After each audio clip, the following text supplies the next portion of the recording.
January board meeting order. First thing on the agenda is the approval of the January 8th meeting minutes. Were there any changes or corrections to those? Is Terry considered staff? That's what I was wondering. Because she wasn't included as being here. She wasn't here. Oh, were you technically not here at all? I was technically not Oh, there. that's That's right. right. Registration. That's right. I was like, but you Good popped point. in a couple times and. I showed up at the very end and you guys were done. Okay, And that was motion, my only thing I noticed. Okay, motion to approve is presented. thank you. Second? Okay, we have a motion, a second. Is there any other discussion? Hearing none, all those in favor? Aye. Aye. Opposed, abstention, motion passed unanimously. So I just got to share something. So for those who don't know, I have a post office box down the road. So I just got something from Arcade Creek in my mailbox. And it's actually kind of interesting because it's a calendar with all their events on it. How cool You is guys ever seen this? that? No. There, you guys can dissect it if you want. Crossing the border over here trying to take over. I know, and I just thought, wow, what's this? And then I thought it was just a little miniature brochure, and then when I saw what it was, I thought, that's kind of Oh, cool. that's better than what Sunrise sends us in. I know, I get sunrise. Well, I'm going to lunch with the administrator from Arcade Creek tomorrow. I'll figure out what he's doing. Okay. Poaching. I mean, it's really going into the boundary line, I mean, where we're at. Well, I think it's the but- post office, I don't think it's Arcade Creek. But that's right, it's not James Stevens. Okay. All right, that's all I've got. Any comments from any board members? Not seeing anyone wave at me, so go ahead and move on to reports with standing committees, and we have a couple personnel policies, budget, finance, and audit. Is that correct? Yes. Yes. Then we have, anything else, by the way, in any other committees? Okay. Next, item 6, administrator's report letter. Is there anything that you want? Yeah, I want to update you on ongoing meetings with Silverado Homes regarding the Alberta Park project. Excuse me. Met with them the other day to start working on what we're calling, well, you're probably familiar with the Community Facilities District. We need to form a funding mechanism to be able to collect revenue from the homes that the people, when they move into the new homes in the subdivision, to pay for the maintenance. So we've elected to go with a community facilities district, and I'll be happy to talk to you about that in future, or now if you'd like to know more information about it. And also, we have and also talk about the timelines of how the project's going to be progressing through and going to the county planning commission, county board of supervisors as well. We also have engaged with the SCI Consulting Group. Does that name sound familiar to you? They actually were contracted to, when this project originally occurred a number of years ago, they were hired to work with the district to develop the impact analysis, development of the rate method of apportionment, how much are we going to, can we collect from the homeowners to pay for all the landscape improvements in the park. And what we did was, there was, rather than us pay them, what we worked out is that they will contract with us directly, but Silverado Homes will issue a check to us from which we will use to draw down to pay for their services. Otherwise, the option would have been for us to pay up front and collect our money back once the assessments start rolling in. Well, I don't want to take a risk of waiting years to get my money back. And we're looking at between $12,000 and $15,000 for them to provide the service. And it's a service that they specialize in. They specialize a lot in special districts for this funding mechanism. They've got 2 or 3 going on in Sacramento County right now.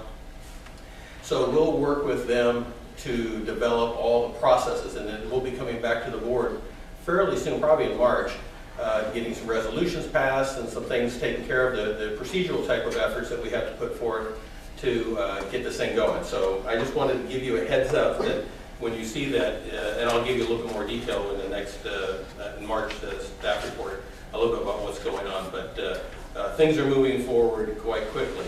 We've also met with Furman Leamy Land Group, which was hired by Silverado Homes on our behalf to work with us to develop and design the park. So we had our first meeting with them, I think it was yesterday, and the whole intent was just for them to get an idea of what the scope of the project looked like, get some ideas of what we think we can do with the land, so forth and so on. We'll be coming obviously back to the board when the time's appropriate, when we advance far enough to come back with just kind of an initial, I don't even want to call it a draft, but kind of an initial plan to get some feedback from you. We probably, well, normally if we had people living there, we would be noticing them to let them come so they could come to the meeting. But none of them fall within the 300 feet because there's no one there really within 300 feet. But I'm trying to remember the name. There is a group that's been meeting as part of the Antelope. I can't remember the name of the group. In fact, they're meeting tonight, otherwise I'd be at the meeting. And they are very interested in any development that's taking place in and around their area. Well, I guess they figure this project falls within their scope. But I don't think that we legally have to reach out to them, get their feedback on the park design. It's only 2 3/4 acres. There's not a lot going on there, but we'll be working with this group. We will not pay them. The Silverado Homes will pay them as part of the turnkey project. But these pieces are all moving. The process of finding the funding mechanism to fund for all the improvements, the process for taking that funding mechanism and putting it in place and getting it going so that we can begin collecting immediately. There is only one vote that has to take place on whatever the fees are, and that's the one vote that's owned by the landowner, Silverado Homes. So we want to do that prior to people moving in. And lastly, we're working on the park design as well. All this stuff is going to be coming to you probably every month until we're there. So I wanted to bring you up to speed on that. And lastly, we sent a draft set of what we call it, the park conditions, which are very similar to ones that Kay had developed when the project was first brought to the district. We only modified them to bring them up to speed, and I'd be happy to share you. There's only 7 of them. If you're interested in them, I can provide it to you in next month's packet. It's just really just outlines what the developer has to do as his obligation for the project. Okay. Question for you, the community facilities district. So when I, through the county, get all these little audits, and I get a couple park districts that their CFDs have a complete separate audit, would that be the case? Or would that just get as a separate column or whatever in our audit? I don't know. That's a good question. I'll try to find out for you. Because again, you know, of course it would be a pretty small audit, but. I would think that years down the road, the audit is probably going to have a little bit more substance to it once we have 225 people paying into it, or residents paying into it. Okay. Any other questions for Larry? No. Okay. Oh, yeah, I'll just wait for the next few months till. Scott, is there anything you want to highlight or add? Just an update on the last item in my report.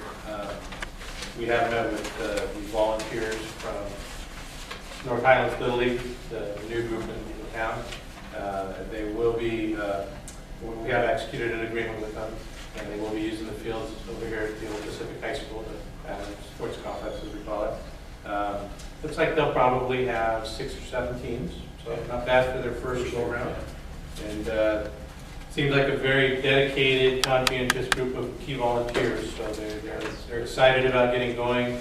I think it's a little bit refreshing dealing with us as opposed to dealing with our friends over at Twin Rivers. They ran into some red tape they didn't anticipate, so they were thrilled to be able to kind of expedite the process and work with us on using the fields over at the complex. So we're moving forward on that. I saw the story in the newspaper that Little League's back in North Highlands, so I don't know who caught that or not. Yeah, apparently the Rotary Club has got behind it too. The same gentleman that you met a couple times in the run-up to the Jubilee, Okay. Jeff Donati, called me and said, what do they need? What do you want us to do? We're going to make a grant to them. So they've got some real community support. So it's kind of gratifying to see. Awesome. If I could just tag on to it a little bit, Scott and I met a week and a half ago with representatives of Antelope Little League, and I want to kind of finish the story that we've been telling you for a while because it had an interesting twist to it. Okay. When we met with their vice president, No, actually, I think everything's on the table now. It's very clear and open. We were struggling trying to find out why they had so few kids from North Highlands in their program, and he let us know why. They actually made a conscious decision 2 years ago, Scott, that eliminated North Highlands kids from participating in their program. And the reason why, and I'm sorry to say that it doesn't set well with anybody who hears the story, it all had to do with all-star teams. If they kept North Highlands in their program, they were required by Little League to have 2 all-star teams. And they were concerned that with splitting the best kids up would make 2 weak teams as opposed to keeping 1 strong team. So they made the decision to legally take us out of their boundaries so North Highland kids could not, even if they wanted to, participate in their league. So, and I appreciate, the honesty telling us this, but I also want to let them know very clearly that the board is up to speed, except for what I'm telling you now. Right.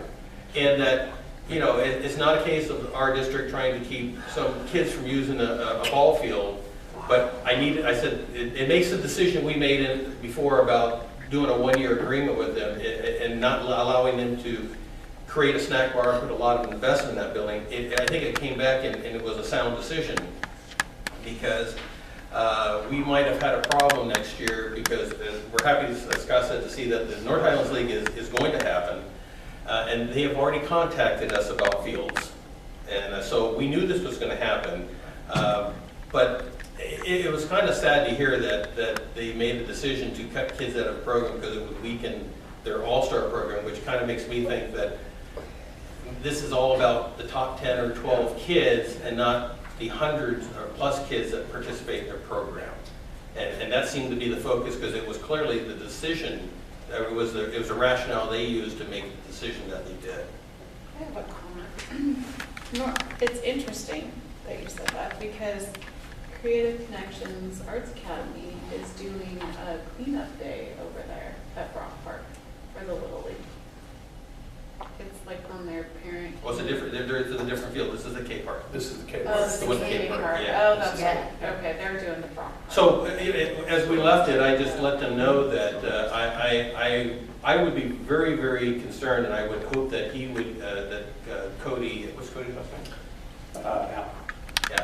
That he would relay the message very clearly and strongly to their board, that I don't think our board would appreciate seeing their parents and their coaches attend our board meeting if they're coming to complain about us not allowing them to have longer contracts or access to, we're still letting them use the building for this year, but not for custodial.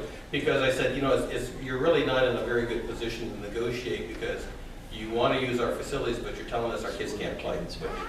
And so, I mean, it is what it is, and we were so happy to hear that the new league is, at least for this next year, is going to be able to provide programs to North Highlands kids. So there was an end to this story, at least another step in the story, and I think that the decisions of the board that you made earlier were, as I said, sound decisions, because they turned out to be right. In the best interest of our district. I've seen the same thing in soccer, where they wanted to keep it one all-star team instead of when they really had an effort to. I almost lost it. But Well, I knew from being on the Little League board before that Little League requires you to expand your all-star programs based on not the number of kids that are participating, but the population area that you serve. So what do we have, 35 to 40,000 in North Highlands? When you add that to Antelope, that allowed them to create, or they had to create 2 all-star programs. And he clearly said, it weakens our program to have 2, so we decided to go 1. So actually, no North Highland kids can participate in our program. yeah, So but how do they even know how good the kids are in North Highlands? It's ludicrous.